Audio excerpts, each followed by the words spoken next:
Всем привет, дорогие подписчики, не подписчики. Я сегодня пригласил диджея для того, чтобы поговорить на тему, да, каким образом построить свое дело, именно зарабатывать на музыке. И сегодня ко мне зашел в гости Ваня Стил. Он является диджеем, в каких клубах играл? Европа, во всех клубах, которые сейчас идут дискотеки, он везде играет. Сейчас на данный момент мы сидим на крыше, или в крыше, как правильно будет?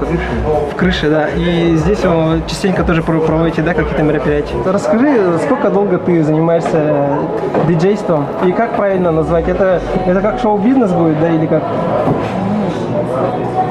Это больше как хобби, которое приносит какие-то средства для существования, потому что как бизнес я бы не стал рассматривать на данном этапе, тем более в нашей стране.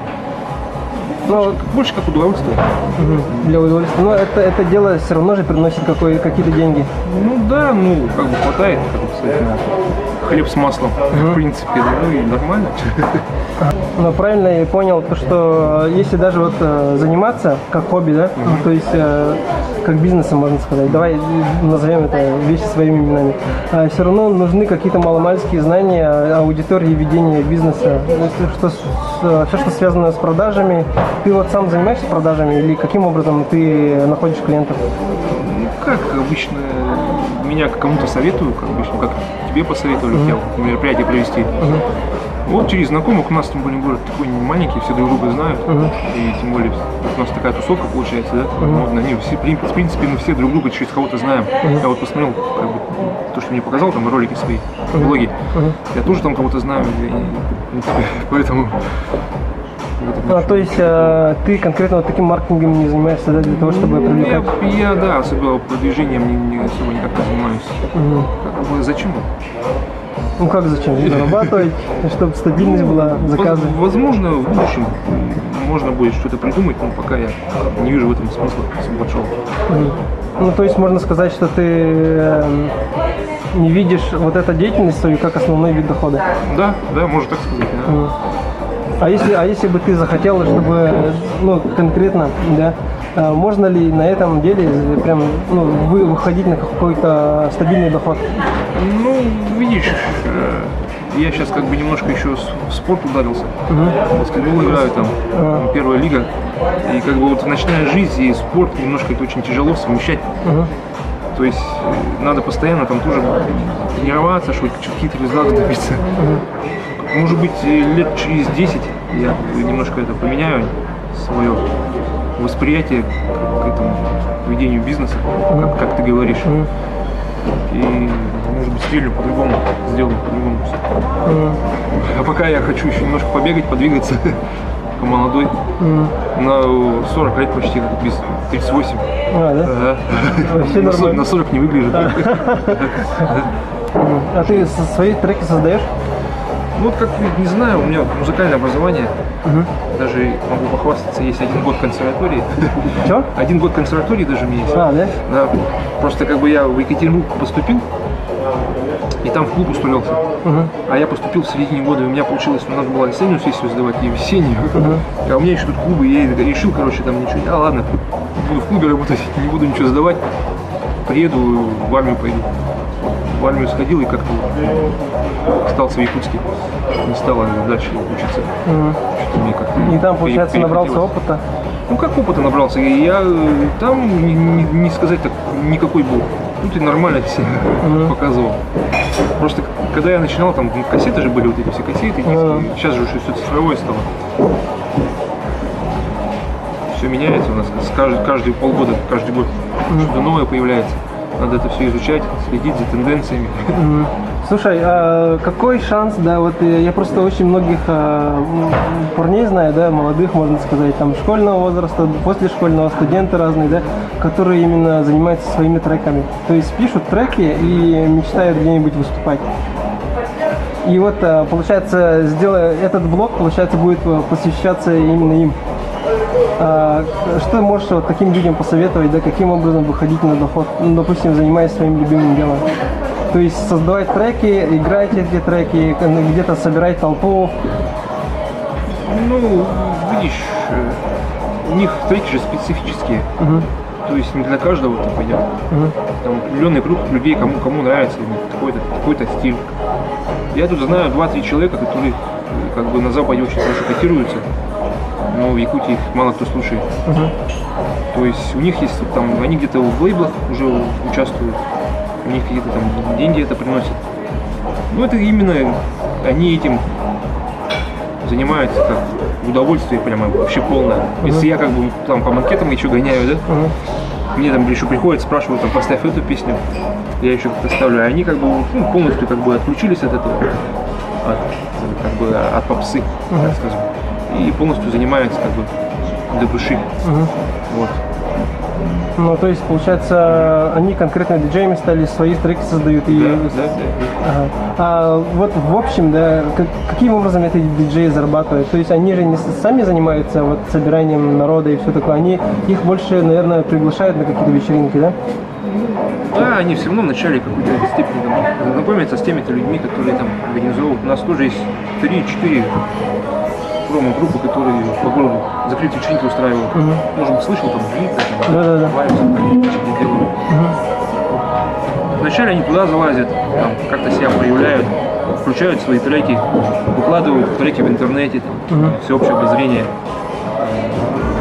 Списываются с теми диджеями, которые находятся на Западе, переписываются, они меняются там треками, там, и, так. Те их ставят там в свои топы, в свои плейлисты, то есть западные диджеи. И вот они получают за это какие-то деньги. Ну и скажу, не очень небольшие деньги. А где больше доход кроется? Именно в ведении каких-то корпоративов, там, выступлений на каких-то вечеринках? Я не могу сказать, я не знаю точно, какую сумму мы приносим. Не, ну это на твоем личном опыте как? А где ты больше зарабатываешь? Просто я, видишь, я не пишу музыку пока. Я не могу тебе сказать за тех, кто... Не, ну если даже не считать... Пишет и продает, я за них ничего не могу пока сказать. А вот на своем опыте, если, допустим, ты не пишешь музыку, просто занимаешься тем, что играешь другие треки, да? А где больше денег? Пока знаю, что в России это больше приносит. Играть чужую музыку приносит больше денег, чем свою музыку. Играй попсу, и как бы, у тебя будет слава. Нет, в этом ничего нет сложного. Допустим, у меня появилась такая мысль, да? Хочу стать диджеем и конкретно устраивать свои вечеринки. Ты такое делал когда-нибудь? Хочу стать диджеем. Да, ну вот получается, создаешь свои какие-то треки и все такое, да, конкретно программу под целую ночь, короче, выстраиваешь, приглашаешь каких-то других диджеев, возможно, да, и свою тусовку устраиваешь, арендуешь где-то клуб или какое-то место и конкретно на этом зарабатываешь. Ну, обычно такие вечеринки зарабатывают. Ну, мы делали такое. Помню, после армии пришли, мы делали вечеринки такие закрытые, снимали коттеджи. Завозили аппаратуру, там все, играли всякую музыку для души, для себя, для друзей. Там каждый просто по 1000, по 2000 скидывались. И вот, и нормально там всем нравилось, всем было круто, прям все так, вау, круто. Давай повторим. На виниле играли, там на пластинках. Тоже какое-то время тоже коллекционировал пластинки, сейчас немножко дело подзабросил. Тогда, получается, ты можешь сказать стопроцентной уверенности, то, что не стоит заниматься диджейством для того, чтобы зарабатывать деньги? Изначально, как бы, я считаю, это провальный вариант. Надо с душой это все делать. Если ты с душой не будешь это делать, то, блин, люди будут видеть, что человек стоит мертвый. Зачем этим заниматься? Не, почему? Если ради денег стоишь, то зачем Нет, ради денег стоять? имеется в виду, можно же этим заниматься и в удовольствии, и зарабатывать на этом, правильно? Но ты же первоначально должно быть, типа, как зарабатывание денег. Ну да. А одно другому не мешает же? Нет? Допустим, все-таки творчество должно оставаться творчеством, мое мнение. И там деньги ставить на первый план ошибочно. Вначале творчество, а потом уже деньги. Вот. Ну, то есть ты рекомендуешь сначала заниматься творчеством, стать узнаваемым человеком. Да. А потом уже там находить себе менеджера хорошего, который тебя будет продвигать, чтобы как бы он полностью этим занимался, а ты как бы сам занимался творчеством. Продюсера? Да, и продюсера. А ты сам никогда не думал заниматься продюсером? Ну, это все в планах. Если я еще пока молод. То, что касается оборудования. Допустим, если я вот вдруг загорелся идеей, да, стать диджеем, для этого же все равно нужно какое-то оборудование. Ну да, естественно. Но по ценам, там, какие вложения, вот, допустим, мне потребуется для того, Для начала купи компьютер, или даже вот можно скачать приложение на тот же iPad, на iPhone. И просто для себя там скидываешь треки, сводишь, там пытаешься что-то делать. Потом находишь меня, показываешь, типа, вот смотри, что у меня получается. Я говорю, ого-го, и начинаю тебе расписывать, что тебе нужно для начала. Если у тебя хорошо получается, я тебе скажу, начинаю советовать правильные вещи. Если у тебя неплохо получается, я тебе говорю, что лучше это дело забрось, короче. Сиди дома. Ну, хотя бы возьмем человека, который хочет, чтобы его приглашали на разные вечеринки, да? То есть не конкретно в клубах где-то играть, а, допустим, какие-нибудь частные вечеринки, корпоративы, чтобы туда его приглашали именно в качестве не звукооператора, а в качестве диджея. А что именно для этого? Минимальные какие вложения нужны? Минималка 100 тысяч. Минимальная. Но если ноутбук хочешь более-менее, 150. 150. Ну, вот туда что входит именно? Колонки? Микрофон, микшер, именно основной микшер. Есть еще диджейский, есть контроллер, есть микшер, микрофон, радио обязательно. Колонки активные и пару стоек. Все. Ну и коммутация. Ну, рублей 150 это 130-150. Ну, когда еще в Дракон был, короче, вообще конкретно увлекался электронной музыкой там. Ну, ходил на, помнишь, вечеринки были каждый вторник и четверг, драм-н-бейс играл. Ну, это в начале, когда открылись только. Да. А вот сейчас же вообще нету такого. Почему вы перестали это делать? Ну, у нас как бы сейчас все перешли. Сейчас видишь, кризис. Если диджей играет плохую музыку, люди уходят в заведение. А люди в основном воспринимают только знакомые мелодии, которые играют, везде играют. У тебя в телефоне, там, в машине, там, у друга в телефоне, по радио, по телевизору. Ну, люди стали просто избалованные. А давай с помощью вот этого блога попробуем какую-нибудь вечеринку устроить. Сможем организовать какую-нибудь тематическую вечеринку под какую-то определенную музыку, найти место, собрать народ и там конкретно вот собрать каких-то диджеев и сделать вечеринку.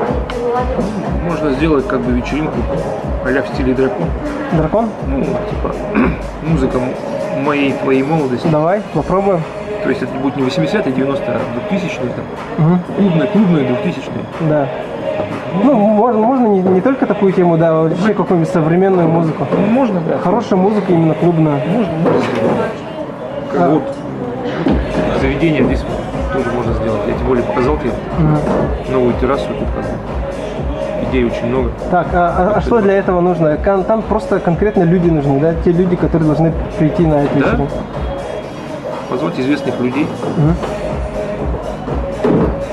Инстаграм, известных инстаграмщиц. И все нормально. Вечеринка удастся. А сколько, вот, допустим, ты молодых диджеев знаешь, которые нормально модную музыку играют сейчас? Я просто вот ощущаю то, что мои все буквально знакомые, да, старые, они говорят, сейчас в клубах куда ни иди, везде попса играют. Да. Это же вообще фигня какая-то. Даже тогда, вот, когда у тебя, помнишь, закрытая вечеринка была, Тайгита была. Да. Там же тоже они попсу требовали прям вообще очень активно, хотя с виду прям такие модные, чё кого, многие, типа, показывают на телефон, iTunes там, он этот трек, что не известный, он же известный, все его слушают. Ага. Ну вот, не знаю, вот... Не, а зачем ты диджей заказываешь, если ты сам свою музыку включить, да? Перебил, ставлю, слушаю, молча. А что такое формирование вкуса? Формирование вкуса? Вот вы говорите, вот они слушают и так далее, да? А ведь для того, чтобы они слушали, наверное, формировать нужно. Ну, формированием должны родители заниматься изначально, по идее. Нет, это я понял. Ну, вообще, тут же как своя культура же вот эта вот, да, вот эти клубы там, где-то там что-то. Это, мне кажется, должно же вот именно вот этим формироваться, да? Если вот, допустим, у человека есть выбор, допустим, вот вы говорите, во всех клубах играет одно и то же. Но если, допустим, там клуб один раз выбился, но у него только там, допустим, вот, как вы говорите, Ну, я сейчас говорю, у нас сейчас в стране же кризис. Кризис? Нет никакого кризиса. Не, в основной массе. В основной массе.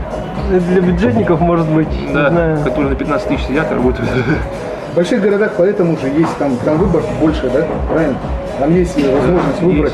Есть. Есть такие клубы, где там только попсу слушают, допустим. Но все равно сейчас вот большие заведения играют. Вот Европа, кстати, доживает последнюю неделю. Ну, да. А, да? А что там Да. случилось? Продажи выставили. Уже продали? Уже продали? Да, и там, по-моему, мэрия купила. Пишите в комментариях, какую музыку вы хотите слушать, под какую музыку вы хотите организовать вечеринку. Давайте соберем всех самых крутых диджеев, короче, да, соберем народ, арендуем где-нибудь вместе и вообще забабахаем какую-нибудь супер вечеринку. Я лучше, как в старые добрые времена, снять какой-нибудь коттедж и там мероприятие сделать. Чисто для своих шатлевок. Тут можно Там было соседи, спокойно. соседи. Ну, надо нормальный коттедж найти. Без соседей. Что давайте тогда находим коттедж, заказывайте музыку, короче, у вас есть уникальная возможность именно какое-то направление свое заказать. Драм н бейс, какие еще бывают, тут электро, там хаос, рейвы, все что угодно пишите, короче, в комментариях. Давайте попробуем устроить вот такую вечеринку именно с настоящими диджеями, чтобы не было никакой попсы. И организуем такую вечеринку, если это хорошо пойдет, то можно же на рельсы конкретно поставить и дать возможность молодым диджеям, да, выходить на эту сцену. Просто пишите в комментарии для того, чтобы у меня была какая-то обратная связь, да, чтобы я понял то, что вот эта тема действительно нужна нашему городу, то, что вот эта тема нужна именно людям, то, что все люди надоели от этой проклятой попсы. Мне вот лично, когда вот ходил тот же самый, когда Дракон был, мы прямо с женой там познакомились и все такое. Поэтому вот вся клубная культура, на самом деле, для меня это не только воспоминания, да, это же вообще целая вселенная, целый мир, да. Просто человек, когда вот захочет отдохнуть, приходишь в какой-нибудь клуб, и там чисто какая-то попса играет. Для меня это, ну, может быть, лично для меня, но для меня это как-то негативно, наоборот, работает. А если там начинают нормальные треки играть, я вообще там раскрываюсь, можно полностью сказать, и выплескиваю вот все эти эмоции. А вот этого сейчас вообще не хватает. Приходишь в клуб, и там просто люди сидят и бухают. А не должно же быть так. Треки создаются для того, чтобы люди танцевали, правильно? Вот, так что если ты любишь танцевать под хорошую музыку, короче, пиши комментарий.